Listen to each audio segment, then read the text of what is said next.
Demək, hər kəsi salamlayıram. Bu videonu xahiş edirəm, bəyənin, paylaşın. Çoxdan da YouTube'da bilirsiniz ki, videolar zat paylaşa bilmirəm. Bu nə ilə bağlıdır? Bu onunla bağlıdır ki, mənim bilirsiniz ki, bu cərimə məsələm var. Bir çox cərimə məsələləri, məhkəmə işləri var. Onları ödəmək üçün işləməyə məcburam. Pul yığıb borclarımı, cərimələrimi bağlamaq istəyirəm. Nəysə, videonu nəyə görə çəkirəm? Demək, İlham Əliyev bugün artıq Almaniyaya daxil olub, ayaq basıbdır. Sabah onun İlham Əliyevin Berlində rəsmi görüşləri olacaq.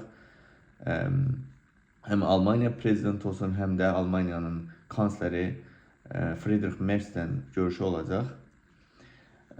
Mən 2 il öncə yaxşı işdə işləyirdim. 2 il öncə yaxşı da pul qazanırdım və İlham Əliyev 2024-cü ildə burada videolarda paylaşmışım. Həm canlı yayım, həm xırda videolar. İlham diktator Aliyev deyə yadınızdadırmı? 2 il öncə qışqırdıq. Mən, Orxan, Əfqan Muxtarlı İlhamı qarşılamışdıq.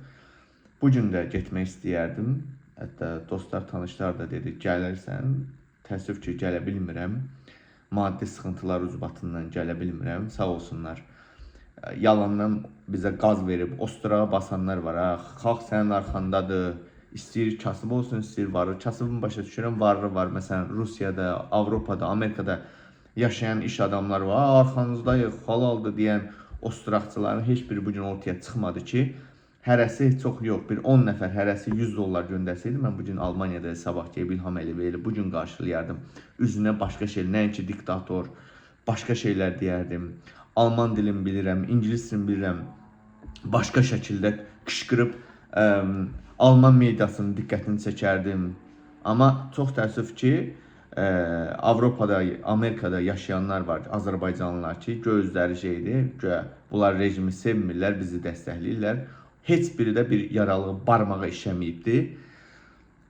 Təəssüf ki, bugün mən maddi imkansızlıq üzbətindən çox istərdim Almaniyaya gedim, İlham Əliyevə orada yaxşı sözlər deyim, qışqırım, üzünə qışqırım.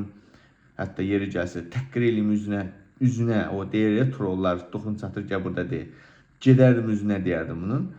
Maddi imkan çox təəssüf ki, əl vermədi ki, mən yana qaldım ki, İlham Əliyevi qarşılaya bilmədim. İkinci bir tərəf nəyə görə şey eləyirəm? Demək, ikinci videonun ikinci hissəsinə gəlim. İllər ərzində mən faktlarla yaxın günlərdə açıqlama verəcəm bu barədə. İllər ərzində mən də yeni məlumat əldə eləmişəm faktlarla, subutlarla. İllər ərzində sizin hətta həm tanıdığınız, həm də tanımadığınız, ortada deyir o yeyib qıraqda gəzən bəzi dırnaqarası jurnalistlər, siyasi fəallar, nə bilim özünə nə deyənlər, ki, Əliyev rejiminə qarşı vuruşuram deyənlər var ki, müxtəlif qrant təşkilatlarından nə qədər pullar alıblar. Ortada da ki, mənim şəxsən gördüyüm işin heç 1%-ni belə görməyiblər. Halbuki illər ərzində minlərlə euro qrant alıblar. Və ən dəhşətlisi bilirsiniz nədir? Tanınmış şəxslər var, o adı çəkəcəm. Bəzi şeylər var, bəzi tamamlayıcı faktlar var ki, onlar da əlimə keçsin. Onlarla birlikdə həmin bu bəzi yaramazlar var, şərəfsizlər var ki, siz bir çoxunu onların xalq qəhrəmanı kimi tanıyırsınız. Efirlərdədir bugün.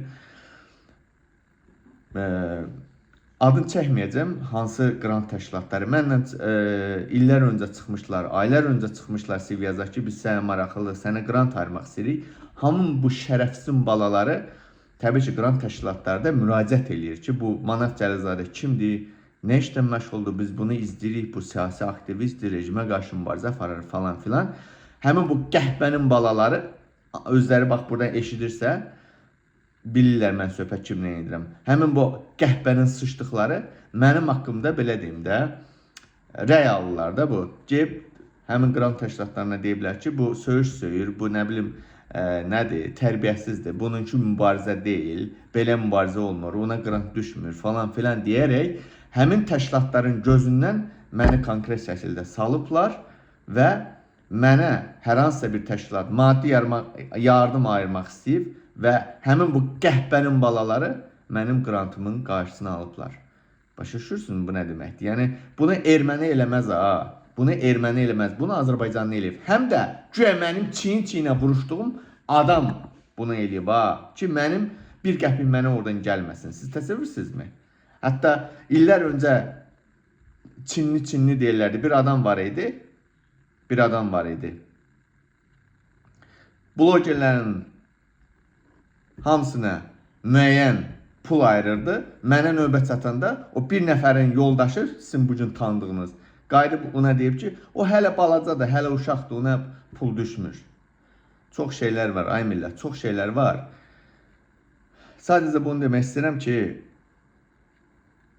bunu onlar özləri də bilir. Mən böyük bir güc olmuşam. Bugün də böyük bir gücəm. Həm hakimiyyətin, həm də onların gözünə batan bir güc olmuşam mən ki, mənim paxıllığımı çəkiblər. Nəinki bir qəpik almaq, heç irəli getməyimin qarşısını alıblar. Çox yaxın gündə hamısının anasını qayıracam bax bu peysərlərin.